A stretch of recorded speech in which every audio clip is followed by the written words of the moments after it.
Hi, classmate! Good morning! Good morning! Hoy, alam mo ba, may chika ako sa'yo. May bago tayong classmate. Tapos Greg ang pangalan. Ang gwapo! Crush ko siya. Si Greg, naging ex ko yun. Kaso nag 2 months lang kami. Ay, naging ex mo?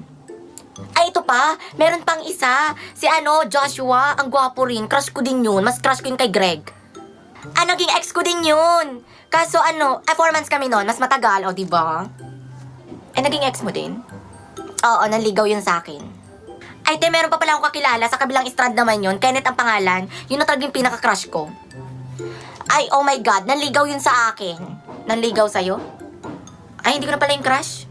Ay, kilala mo si Sir. Si Sir na Science. Oh my God, ang gwapo nun masyado. Mukhang Superman talaga yung mukha niya. Yun na talaga yung pinaka-crush ko. Ay, gwapo talaga yung si Sir. Sa tingin ko nga may gusto yun sa akin eh. Kasi nahuhuli ko siyang nakatitig sa akin.